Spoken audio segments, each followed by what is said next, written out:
사도행전 7장 54절에서부터 60절까지 말씀입니다.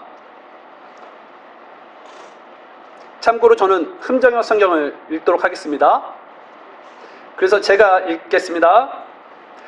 그들이 이것들을 들을 때에 마음이 상하여 그를 향해 이를 갈았으나 그가 성령님으로 충만하여 똑바로 하늘을 우러러본 뒤 하나님의 영광과 예수님께서 하나님 오른쪽에 서 계신 것을 보고 이르되 보라 하늘들이 열리고 사람의 아들께서 하나님 오른쪽에 서 계신 것을 내가 보노라 하니 그때에 그들이 큰 소리를 지르며 자기 길을 막고 한 마음으로 그에게 달려들어 도시 밖으로 그를 던지고 그를 돌로 쳤는데 증인들이 자기들의 옷을 사울이라는 이름을 가진 젊은이의 발 앞에 두었더라. 그들이 스데반을 돌로 치니 그가 하나님을 부르며 이르되 주 예수님이여 내 영을 받으시옵소서 하고는 무릎을 꿇고 큰 소리로 부르짖어 이르되 주여 이 죄를 저들의 책임으로 돌리지 마옵소서 하니라. 이 말을 하고 그가 잠드니라. 아멘.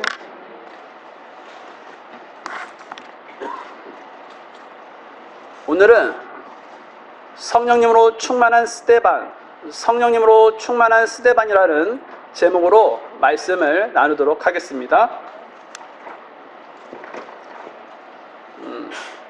성경을 보면요, 성경의 많은 인물 중에 성령님으로 충만했다라는 것입니다. 근데 그 중에 성령님으로 충만한 사람들이 많이 있었는데 우리가 이 수련의 기간 동안 성령님으로 충만했던 사람들 다윗도 있었고 또 사도 바울도 있었고요. 그런데 오늘은 저는요 여러분들한테 소개할 인물은 스데반입니다. 스데반을 저는 이 성령 충만한 사람으로 꼽고 있습니다. 그래서 오늘은 이 스데반이라는 인물을 여러분과 함께 살펴보면서 어떻게 이 성령 충만한 사람이 될 수 있는지, 그리고 그 결과는 어떤 것인지에 대해서 이 시간에 함께 알아보고자 합니다. 이 성경에 스데반이 처음 등장한 곳은 사도행전 6장입니다. 당시 이 초대교회 상황을 살펴보면 오순절 성령 강림 사건 이후 교회는 그야말로 폭발적인 성장을 했다라는 것입니다. 영적 성장 및 수적 성장을 했습니다. 베드로의 설교를 듣고 한 번은 3,000명이 또 한 번은 5,000명이 회개하고 예수님을 믿는 그런 역사가 일어났다라는 것이죠. 이들 중에 많은 사람들은요, 이 예루살렘 교회의 지체로 더해졌습니다. 그런데요, 이 갑자기 성도들이 늘어나면서 이 교회 안에 갖가지 문제가 생겼다라는 것입니다. 특히 성도들 가운데 이 팔레스타인 지역에 살던 그 히브리파 유대인들과 외국에서 이 살다 온 그런 헬라파 유대인들 사이에 구제 문제로 갈등이 생겼다라는 것입니다.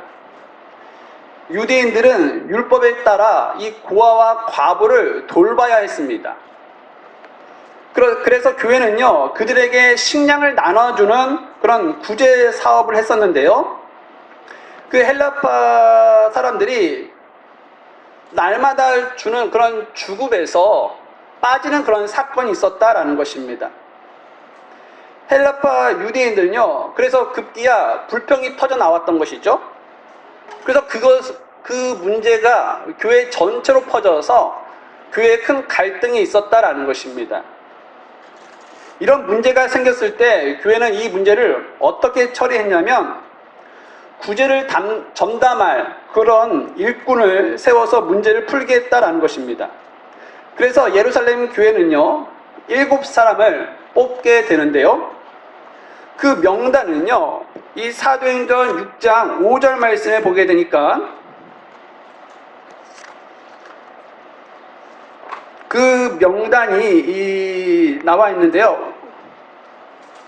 스데반, 빌립, 브루고로, 니가노로, 디몬, 바메나, 니골라, 이렇게 7사람 명단이 나온다라는 것입니다.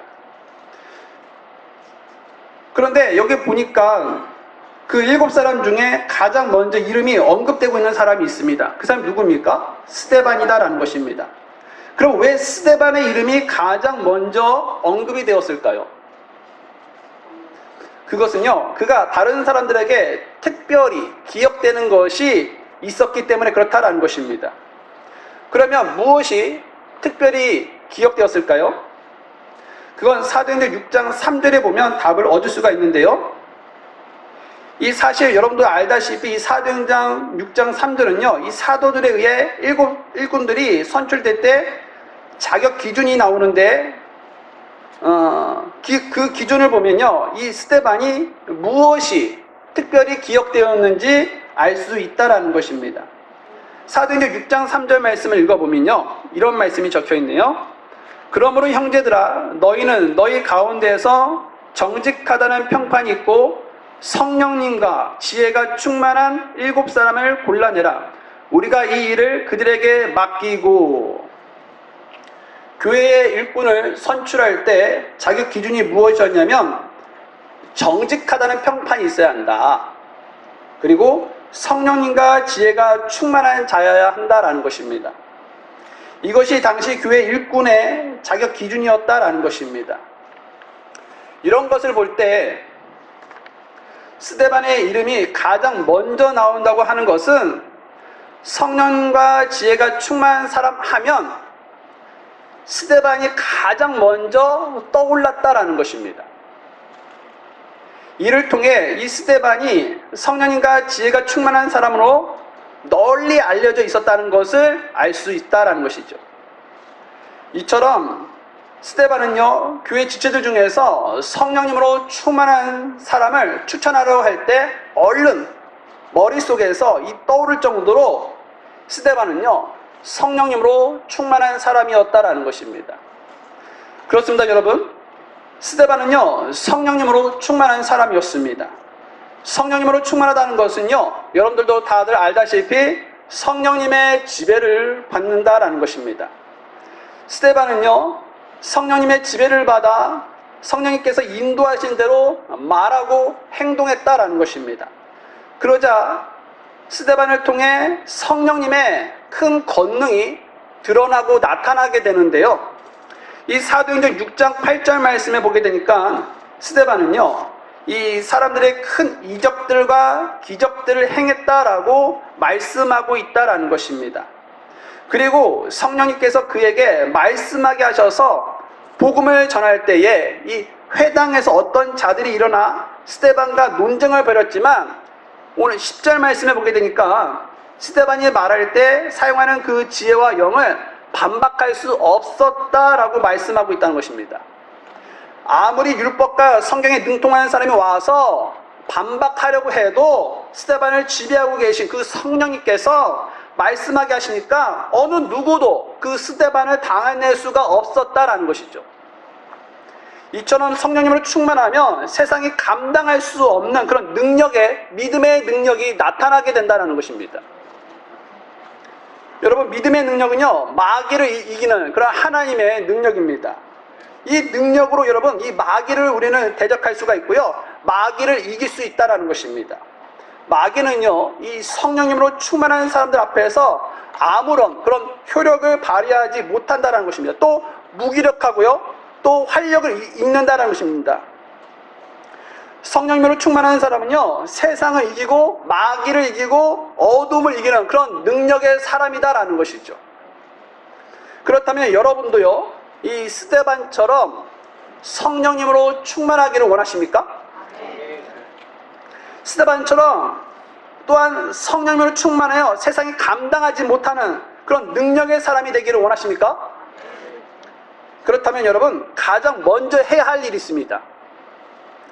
그냥 성령 충만해지지가 않는다는 것이죠. 가장 먼저 해야 할 일은 바로 회개입니다. 회개. 여러분들 알다시피 성령님은 어떤 분이십니까? 거룩한 영이시다라는 것입니다. 에베소서 4장 30절을 말씀해 보게 되니까 하나님의 거룩하신 영을 슬프게 하지 말라라고 말씀하고 있습니다. 이 말씀에 보게 되니까 성령님은 거룩한 영이다라는 것을 알려주고 있죠. 성령님은 거룩한 영이시기 때문에 제약된 그런 사람과 함께 일하시지 않습니다. 성령님께서 가장 미워하시고 싫어하시는 것은 무엇입니까? 그래서 죄다라는 것입니다.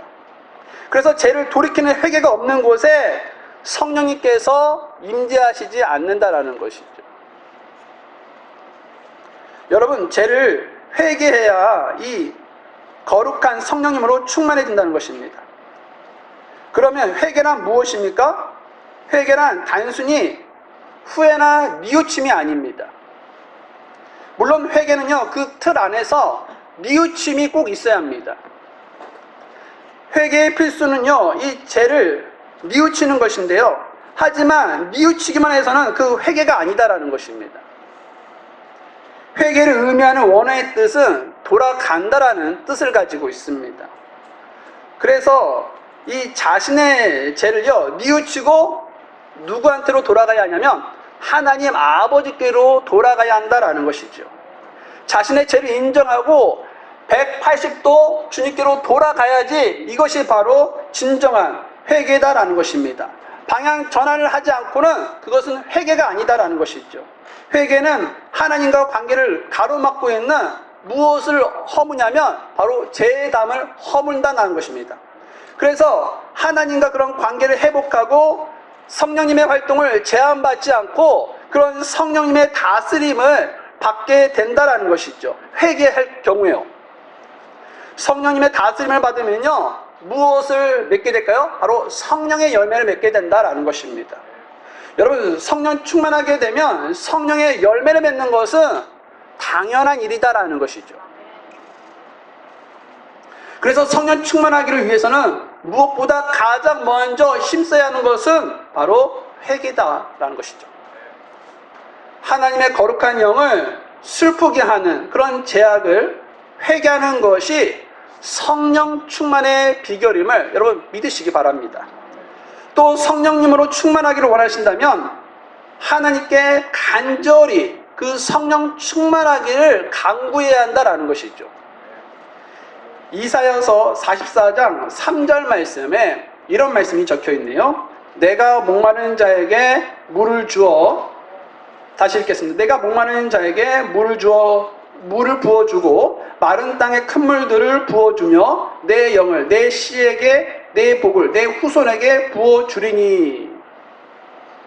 주님은요, 이 목마른 자에게 물을 주시며 마른 땅에 큰 물을 흐르게 하신다라는 것입니다. 배고픈 아기가요, 이 젖을 찾듯이요, 또 목마른 사슴이 시냇물을 갈급하듯이요, 이 성령 충만을 향한 그런 갈망을 가지고 이 강구하는 자들에게 주님은요, 성령님이라는 그런 충만함을 허락해 주신다라는 것입니다. 부모는요, 자녀에게 작은 것이든 큰 것이든 무엇이든 하나라도 더 주고 싶어하는 그런 마음이 크죠. 그런데 이것은요, 선한 부모이든 악한 부모이든 다 동일하다라는 것입니다. 아무리 악한 부모라도 자녀에게는 악한 것을 주려고 하는 것이 아니라 좋은 것, 그런 것을 더 주려고 한다라는 것입니다.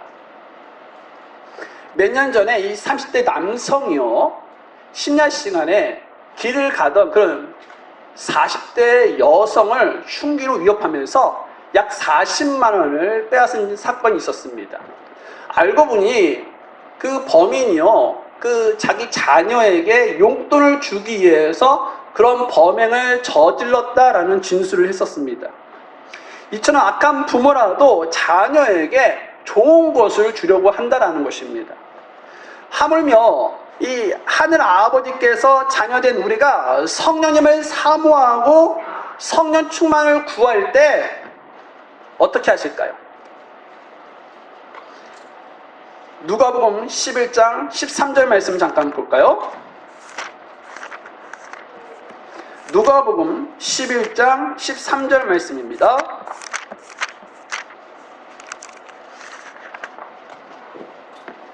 누가복음 11장 13절 말씀입니다.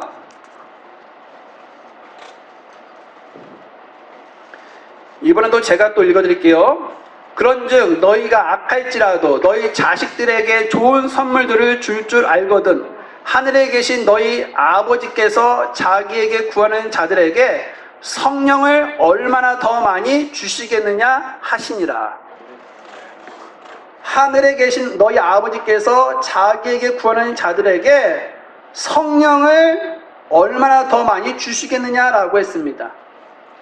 하늘에 계신 아버지께 성령 충만함을 구하면 주님께서 성령 충만함을 더 많이 주신다는 것이죠.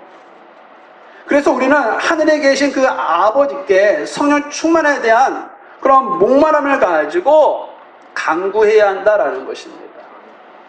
그러면 우리에게 좋은 선물을 더 많이 주고 싶어 하시는 그 하나님께서 성령 충만함을 풍성하게 경험하게 해주실 것이다 라는 것이죠.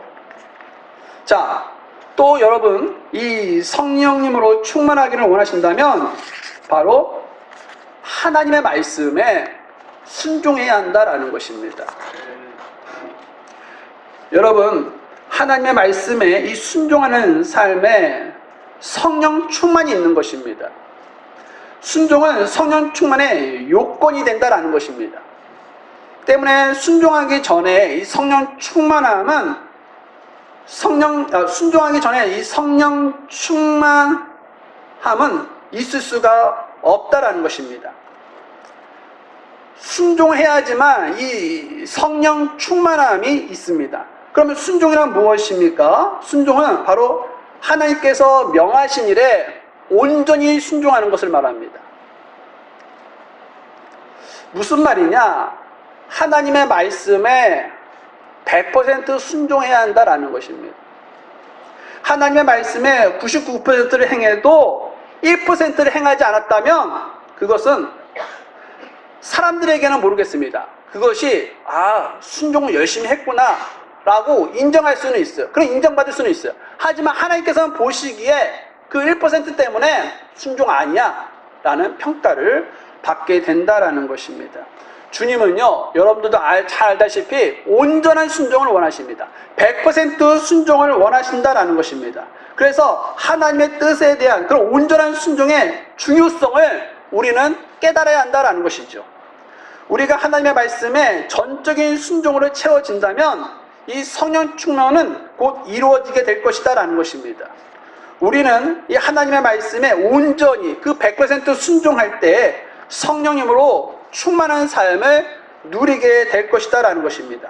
그러면 여러분 이제 또 궁금한 게 있습니다. 그것은 무엇이냐면 성령 충만의 결과는 무엇이냐라는 것입니다. 천사의 얼굴을 갖게 된다라는 것입니다. 천사의 얼굴을 갖게 된다. 사도행전 6장 15절 말씀에 보면요,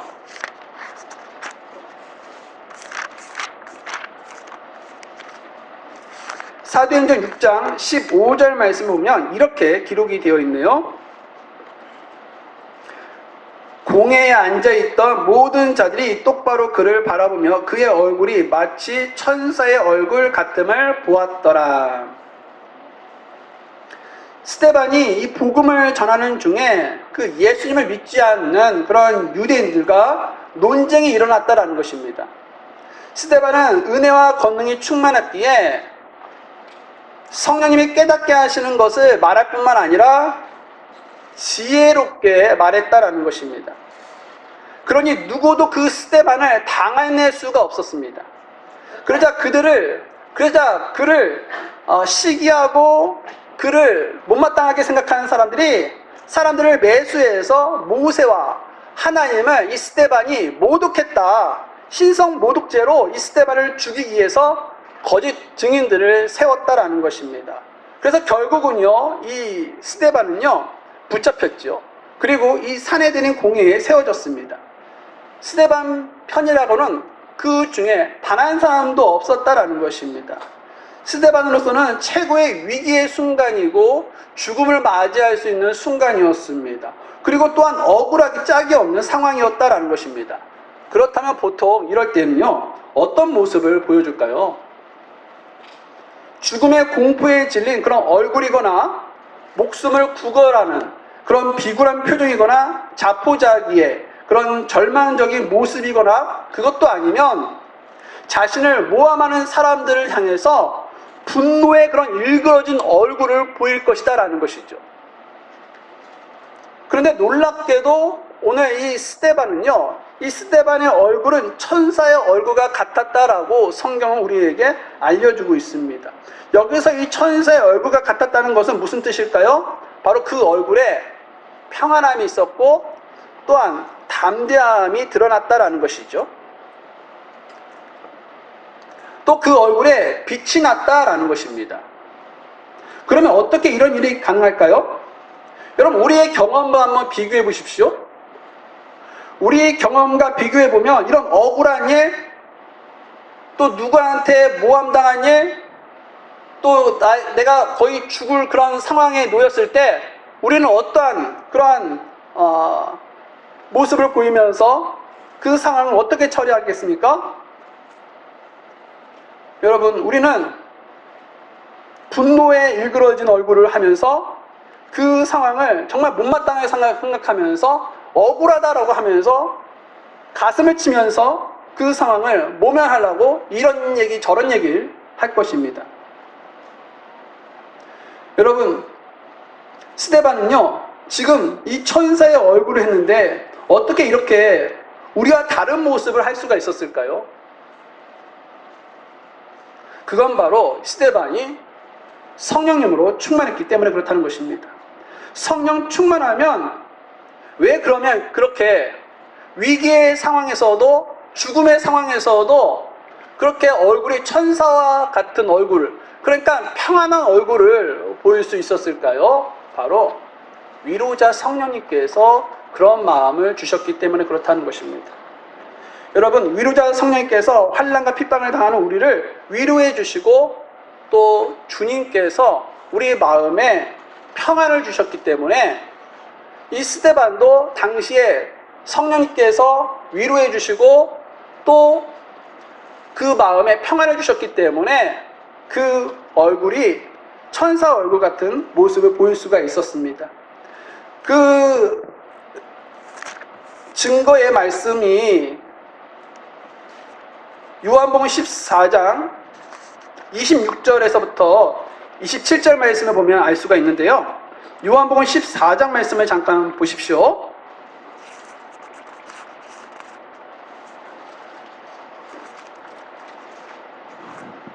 요한복음 14장 26절에서부터 27절 말씀을 보면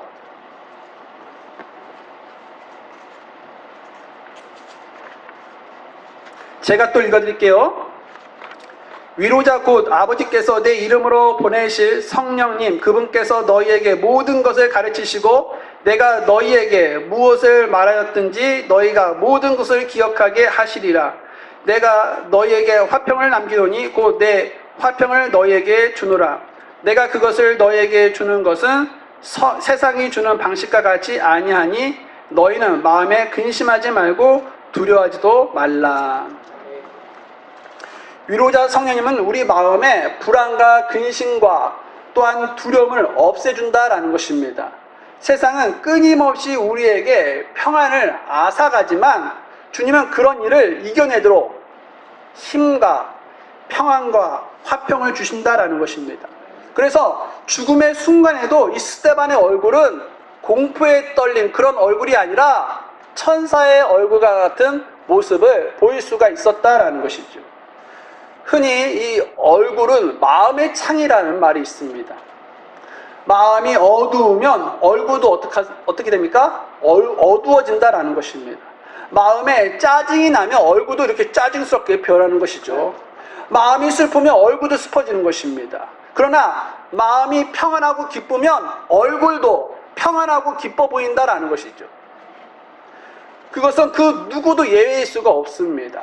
스데반의 얼굴이 천사의 얼굴과 같았다는 이 말씀은요, 성령님이 주시는 그런 놀라운 평강과 위로가 이 스데반의 마음을 지배했기 때문에 그런 모습을 보일 수 있었다는 것을 알 수가 있다는 것이죠. 여러분, 스데반이라고 왜 두려움이 없겠습니까? 왜 분노가 없겠습니까?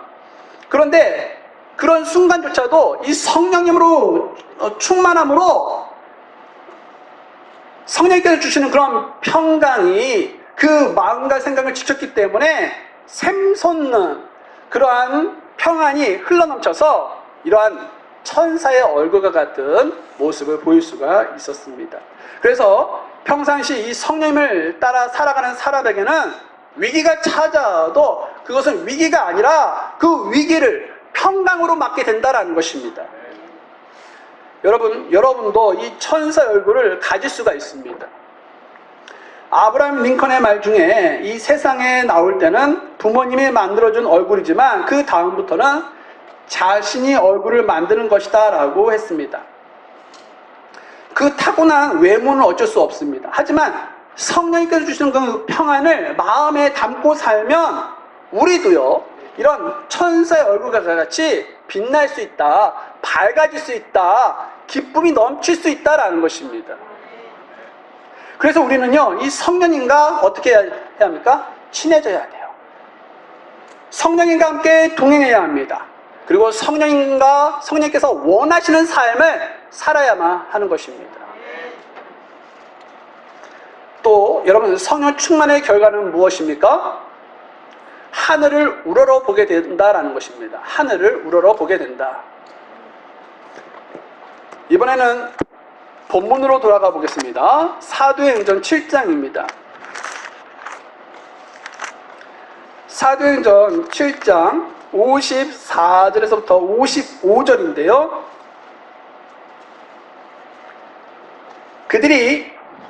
사도행전 7장 54절에서부터 55절 그들이 이것들을 들을 때에 마음이 상하여 그를 향해 이를 갈았으나 그가 성령님으로 충만하여 똑바로 하늘을 우러러 본 뒤 하나님의 영광과 예수님께서 하나님 오른쪽에 서 계신 것을 보고 스데반은요 이 성령님으로 충만해서 어디를 바라봤다고 성경을 알려주고 있습니까? 하늘을 바라봤다. 눈을 들어서 하늘을 우러러 봤다라는 것입니다.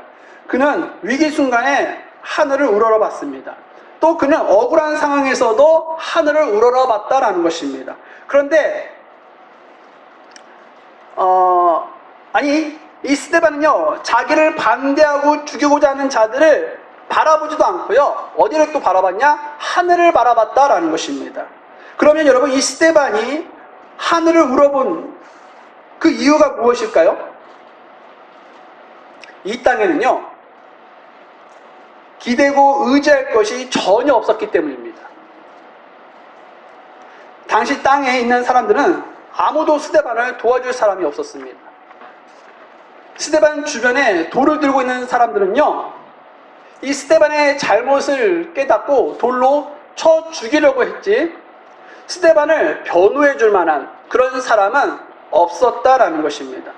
모두가 한결같이 분노하고 이를 갈면서 너 오늘 잘 만났다 하면서 돌을 들고 그 스데반을 죽이려고 했다라는 것입니다.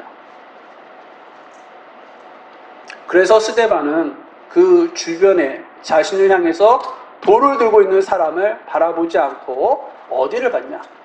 자기에게 도움을 줄 수 있는 분, 내가 신뢰하고 의지할 수 있는 분, 그 분이 계신 하늘을 우러러 봤다라는 것입니다. 그렇습니다, 여러분. 스데반이처럼 가장 어려운 순간에 하늘을 우러러 봤습니다. 성령님으로 충만했기 때문에 그 위기 상황에서 그는요 자기를 도와줄 수 있는 그 하나님을 바라보게 되었다라는 것입니다. 우리도 고난과 슬픔과 아픔 가운데서도 사람을 바라봐서는 안 됩니다. 어디를 바라봐야 하냐면 바로 하늘을 우러러 봐야 한다라는 것이죠. 또 위기 가운데서도 똑같습니다. 하나님을 바라봐야 합니다. 그래야지 그 위기를 이길 수가 있는 것입니다. 여러분, 하나님을 바라보고 의지하는 자, 그리고 신뢰하는 자는요 안전한 것입니다. 잠언 29장 25절 말씀 보겠습니다.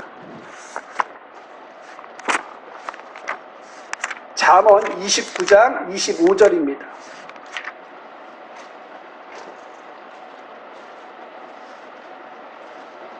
잠언 29장 25절 말씀에 보면 사람을 두려워하면 올무에 걸리나 누구든지 주를 신뢰하는 자는 안전하리라 라고 말씀하고 있습니다. 우리가 위기를 만날 때 그 위기의 상황이나 문제만을 바라보고 두려워하면 위축되고 절망하면서 올무에 걸리기 쉽지만, 주를 신뢰하고 모든 일을 결정하시는 그 하나님을 의지하면, 하나님을 신뢰하면 나에게 안전이 있게 된다는 것입니다. 그래서 여러분, 우리는요, 그 위기 상황 속에서 사람을 결코 두려워할 필요가 없습니다. 우리가 두려움을 느낄 때 우리는요, 해야 할 일은 바로 떨고 두렵고 고개를 숙이고 좌절하는 것이 아니라 하늘을 우러러보면서 하나님을 의지해야 하고 하나님을 신뢰해야 한다는 것입니다. 그러면 주님께서 우리를 도와주신다라는 것입니다. 이건 들어보십시오. 시편 121편 1절에서부터 2절에 내가 산들 향해 눈을 들리니 나의 도움이 거기서 오는도다. 나의 도움이 하늘과 땅을 만드신 주로부터 오는도다 라고 말씀하고 있습니다. 우리의 도움은요, 하늘과 땅을 만드신 하나님께로부터 오는 것입니다. 사람으로부터 오는 것이 아닙니다. 하나님께로부터 옵니다. 물론 하나님께서 사람을 통해서도 일할 수가 있습니다. 그러나 근본적으로 하나님께서 일하셔야지만 우리는 도움을 받을 수가 있다는 것입니다. 그래서 삶의 위기를 만날 때 결코 낙심하지 마시고, 또 불의와 타협하거나 굴복하지도 마십시오. 눈을 들어 주를 의지하기만 하면 되는 것입니다. 주님께서 우리를 도우셔서 그 절망의 끝에서 선한 길로 우리를 인도해 주실 것이다 라는 것이죠. 여러분, 또 우리는 성령 충만의 결과는 무엇인지 또 알아봐야겠습니다. 성령 충만의 결과는 무엇입니까? 바로 예수님을 닮게 된다라는 것입니다. 예수님을 닮게 된다. 다시 여러분, 이 본문 사도행전 7장으로 돌아가 보겠습니다. 사도행전 7장 59절에서부터 60절입니다. 59절에서부터 60절, 사도행전 7장 59절에서부터 60절 말씀을 보면, 그들이 스데반을 돌로 치니 그가 하나님을 부르며 이르되 주 예수님이여 내 영을 받으시옵소서 하고는 무릎을 꿇고 큰 소리로 부르짖어 이르되 주여 이 죄를 저들의 책임으로 돌리지 마옵소서 하니라. 이 말을 하고 그가 잠드니라. 스데반은 돌에 맞아 죽었습니다. 그런데 그는 돌에 맞아 죽어가면서 두 마디의 말을 하게 되는데요. 우선 그는요, 주 예수님이여 내 영을 받으시옵소서 라고 했다는 것입니다. 죽음을 앞에 두고 자신의 영을 주님 앞에 부탁하는, 의탁하는 그런 기도를 드린 것이죠. 스데반이 이렇게 기도할 수 있었던 것은 바로 성령의 열매인 그런 믿음 때문에 그런 기도를 드릴 수가 있었던 것이죠. 비록 몸은 죽어 흙이 된다고 해도 영은 하나님께서 사람에게 주셨던 것임으로써 주님께서 거두어 가시는 것을 그는 믿었기 때문에 그런 기도를 하나님 앞에 드렸다라는 것입니다. 욥기 34장 14절 말씀에 만일 그분께서 자신의 마음을 사람 위에 두시고 그의 영과 그의 숨을 자신에게로 거두신다면 이라고 말씀하고 있습니다. 하나님은 사람의 영과 숨을 자신에게로 거두신다라는 것입니다. 이것은 그 영이 주님께서 주신 것이고 본래 주님의 소유였기 때문에 주님께서 거두어 가신다라는 것이고요. 다음으로 스데반은요, 주여 이 죄를 저들의 책임으로 돌리지 마옵소서라고 기도했다라는 것입니다. 스데반은 지금 주변의 증오와 저주를 퍼붓는 사람들의 한복판에 무릎을 꿇고 기도하고 있다라는 것입니다. 저들이 던지는 그런 돌에 맞아 머리가 깨지고 얼굴에 피가 나고 또 온몸에 멍이 들어가면서 지금 이 스데반은 기도하고 있다라는 것입니다. 이것은 그가 가장 처참하게 고통 가운데서 죽어가면서 기도하고 있는 것인데요. 그 기도 내용이 무엇이냐? 한마디로 요약하면 용서입니다. 용서. 그렇습니다, 여러분. 이 스데반은 이 땅의 생애를 마치는 그 순간을 원수를 용서하는 그런 기도로 유종의 미를 거두었다라는 것입니다. 그런데 세상에 보면 어떻게 마지막을 장식하냐면 추하고 악하게 마무리를 하는 경우가 많이 있죠. 또 아쉬움이 남는 그런 마무리도 적지 않다는 것입니다. 그러나 스데반은 이 원수 사랑으로 정말 아름답게 이 마지막 순간을 장식했다라는 것이죠. 우리에게도 언젠가 이런 마지막 순간이 찾아올 것입니다. 그 마무리를 어떻게 할 것인지 잘 준비해야겠습니다. 그리고 이것이 잘 준비되도록 우리는 기도해야겠습니다. 그런데 여기서 주목해야 할 점이 있습니다. 그건 바로 이 스데반의 마지막 모습이 누구와 닮았냐? 주님과 너무나도 닮아 있다라는 것이죠. 우선 주 예수님이여 내 영을 받으시옵소서라고 이 스데반은 기도했는데 예수님께서 똑같이 이런 기도를 비슷하게 했다는 것입니다. 예수님께서 이 십자가에서 하나님 아버지께 드렸던 기도인데요. 누가복음 23장 46절에 예수님께서 큰 소리를 외치시고는 이르시되 아버지여 내 영을 아버지 손에 맡기나이다 하시고 이렇게 말씀하신 뒤에 숨을 거두시니라. 예수님은 그 십자가 위에서 아버지여 내 영을 아버지의 손에 맡기나이다 라고 기도했다는 것입니다. 어떻습니까? 스데반과 비슷하죠? 네. 스데반은 예수님의 기도를 동일하게 따라하고 비슷하게 기도했다라는 것입니다. 그리고 스데반이 주여 이 죄를 저들의 책임으로 돌리지 마옵소서라고 했다는 것입니다. 그런데 이 기도도 마찬가지입니다. 예수님과 그 기도 내용이 비슷하다는 것입니다. 누가복음 23장 34절에 그때 예수님께서 이르시되 아버지여 저들을 용서하여 주옵소서 저들은 자기들이 하는 일을 알지 못하나이다 하시더라. 그들이 그분의 옷을 나누며 제비를 뽑으매. 예수님의 기도와 이 스데반의 기도가 비슷하다는 것이죠. 여러분 어떻습니까? 놀랍지 않습니까? 스데반은 이 세상을 떠날 때 그 모습이 예수님과 꼭 닮아 있었다는 것입니다. 이것은 그가 성령님으로 충만했기 때문에 그 마지막 순간까지 그 예수님을 본받기 원했기 때문에 그렇게 예수님과 동일한 기도를 하면서 아름다운 마무리를 지었다라는 것이죠. 그러면 우리는 얼마나 예수님을 본받기를 원하십니까? 또 우리는 얼마나 예수님을 닮았습니까? 사람들이 우리를 볼 때 예수님 생각이 난다라고 생각하십니까? 여러분, 예수님을 닮은 것이 우리의 가장 큰 소망이 되어야 합니다. 말과 행동과 생각에서 우리는 작은 예수가 되어서요, 이 세상을 변화시키는 그런 주인공이 되어야 한다라는 것입니다. 여러분, 우리는 성령님으로 충만해서 예수님의 본을 본받아서 이 땅에 살아가야 한다라는 것입니다.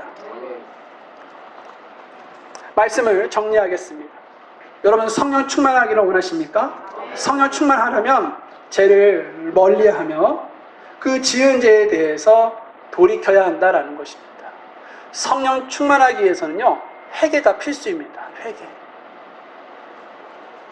주님과 좋은 관계를 유지해야지만 성령 충만이 있는 것입니다. 또 성령 충만하려면 목마른 사슴이 시냇물을 갈급하듯이 성령 충만을 갈망하고서 이 성령 충만을 얻고자 주님 앞에 매달리고 간구해야 한다라는 것입니다. 또 여러분, 성령 충만하려면 계속적인 그런 온전한 순종이 있어야 한다라는 것입니다. 99% 순종은 아닙니다. 그건 순종이 아닙니다. 1% 모자랐기 때문에 온전한 순종이 아니죠. 주님은 99% 순종을 순종이라고 말하지 않습니다. 그건 불순종이다라고 말씀을 하고 계십니다. 사울왕이 그렇지 않습니까? 거의 90% 이상의 순종을 하지 않았습니까? 아말렉을 진멸하라라고 했는데도 아말렉에 있는 거 아각 왕과 그리고 거기에는 가축 중에 가장 좋은 것은 빼돌리지 않았습니까? 그런데 하나님 앞에 야단 맞고 책만 박지 않았습니까? 그건 순종이 아니야 라고 하나님께서 말씀해 주지 않았습니까? 여러분, 하나님께서 여러분들한테 말씀하신 그런 내용들이 있습니다. 그런 내용들에 대해서, 명령들에 대해서 여러분 온전한 순종을 보여야 하는 것입니다. 하나님, 제가 이만큼만 하고 요만큼만 세상과 좀 타협할게요. 그것은 순종이 아니다라는 것입니다. 그 결과 무엇입니까? 성령 충만하면 그 결과가 있습니다. 바로 마음이 평안을 얻고 천사 같은 그런 얼굴을 갖게 된다라는 것입니다. 한마디로 우리 마음에 평안함을 얻게 된다라는 것이죠. 그리고 또 우리가 성령 충만하면 어떠한 결과를 얻게 됩니까?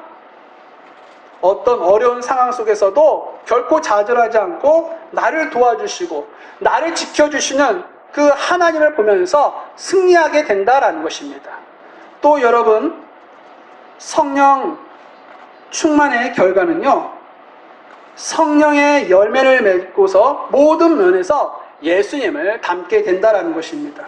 그래서 하나님을 기쁘게 해드리고 하나님께 영광 올려드리면서 살게 된다라는 것입니다. 여러분, 우리 이런 삶을 살기를 원하시지 않습니까? 네. 오늘 이 수련을 통해서 이 성령 충만함으로 인해서 늘 마음의 평안함을 얻고 또 어떤 상황 속에서도 좌절하지 않고 나를 도와주시는 그런 하나님을 바라보면서 또한 모든 면에서 예수님과 닮는 그런 삶 속에서 이 땅에서 정말 주님의 뜻과 주님의 기뻐하심을 위해서 또한 주님의 영광을 위해서 살아갈 수 있는 그런 성령 충만한 성도들이 될 수 있기를 주의 이름으로 바랍니다.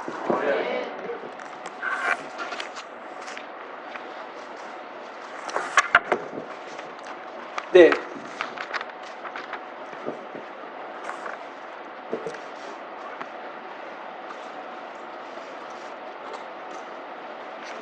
저는 여러분을 주님께로 초대하겠습니다.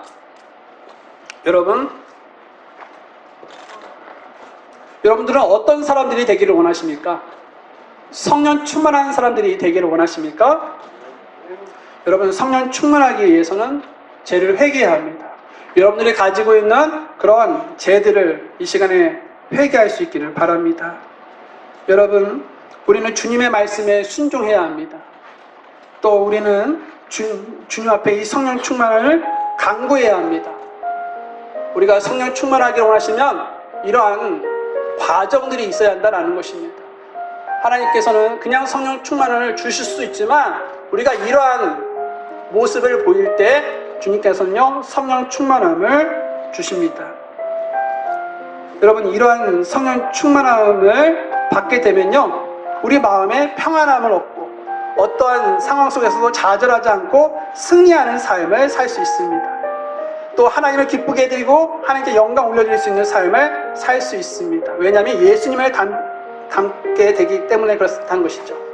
그렇다면 여러분, 이러한 성령 충만함을 얻기를 원하신다면 이 시간 주님 앞에 나아가 구하고 또 도움을 청하고 나의 부족한 것이 있다면 주님 앞에 채워달라고 이 시간에 아뢰 수 있는 그런 시간 갖겠습니다. 기도하겠습니다.